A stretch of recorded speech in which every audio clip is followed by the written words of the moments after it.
నమస్తే. నేను మీ మేరుగు రాజేష్.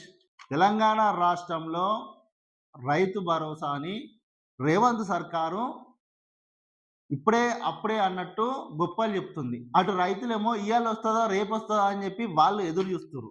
అటు అటు మున్సిపల్ ఎన్నికలొచ్చినాయి. మున్సిపల్ ఎన్నికల కన్నా ముందే రైతు భరోసా మీ అకౌంట్‌లలో జమ అయితది అని చెప్పి రేవంత్ రెడ్డి చెప్పిండు. మరి ఏమైంది? ఎటుపోయింది రైతు బంధు, రైతు భరోసా?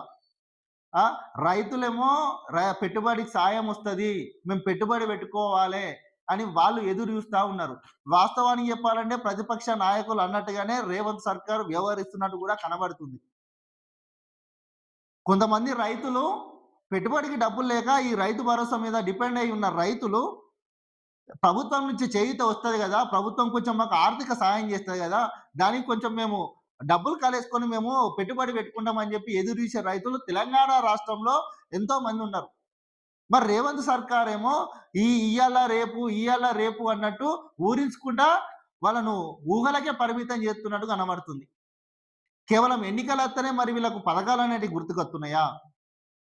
సరే, మొన్నటి వరకు మున్సిపల్ ఎన్నికల కోడ్ ఉండే, నోటిఫికేషన్ ఉండి, కోడ్ ఉండే కాబట్టి మున్సిపల్ ఎన్నికల కోడ్ గూడా అయిపోయింది. మరి మున్సిపల్ ఎన్నికల కోడ్ అయిపోయిన తర్వాతనే రైతుల అకౌంట్‌లలోకి రైతు భరోసా అని జెప్పి అటు కొన్ని పత్రికలలో వచ్చింది. రేపే విడుదలైతుంది రైతు భరోసా అన్నట్టు. రేపే ఇగ అకౌంట్‌లలో జమ అయితాయి. రేపే రైతులందరూ పోయి మీరు డబ్బులు తెచ్చుకొని మీ పెట్టుబడి సాయం కోసం మీరు పెట్టుబడి సాయం కోసం మీరు డబ్బులు తెచ్చుకొని మీ పెట్టుబడి పెట్టుకోండి అన్నట్టు ఇట్లా పెద్ద పెద్ద కథనాలొచ్చినాయి. మరి ఎటు పోయింది రైతు భరోసా?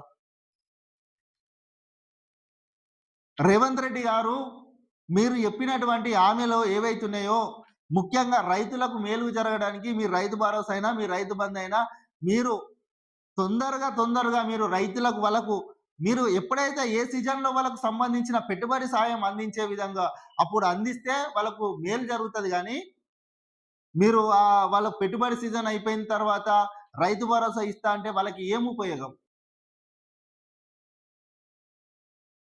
తుమ్మల నాగేశ్వరరావు గారు రేపే విడుదల అన్నట్టు ఇట్లా స్టేట్మెంట్లు ఇచ్చిండు. రైతులలో జమ అయితున్నాయి. ఇగ పైసలు రేపే ఇగ పడ్డాయి అకౌంట్‌లలో పడ్డాయి ఇగ తెచ్చుకోర్రి అన్నట్టు. మరి ఎటు పోయింది?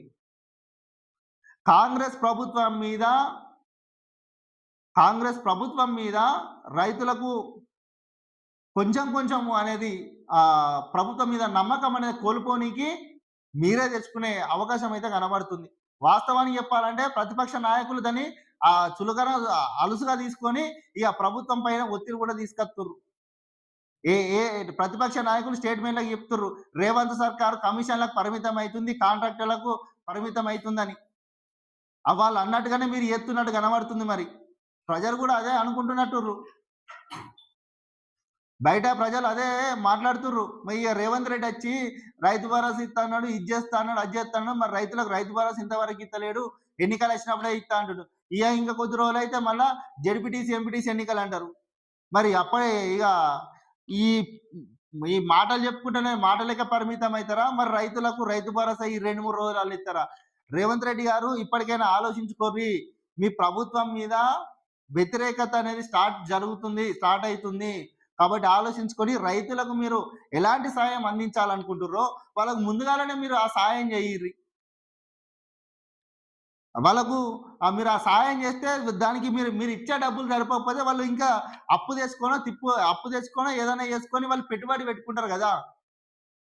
మొత్తం మీదనైతే మరి తెలంగాణ రాష్ట్రంలో రైతు భరోసా ఇయ్యాల రేపు అన్నట్టు ఈ కథ జరుగుతుంది కాబట్టి మరి ఎప్పుడు విడుదలైతే ఏందనేదైతే చూద్దాం మరిగ.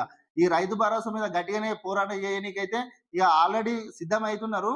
మరి ఈ 2 రోజులలోనైతే రైతు భరోసా విడుదల అని గూడా మళ్ళా గూడా తెలిసింది. సమాచారం గూడా ఉంది. మరి ఎప్పుడు విడుదలైతదనైతే చూద్దాం.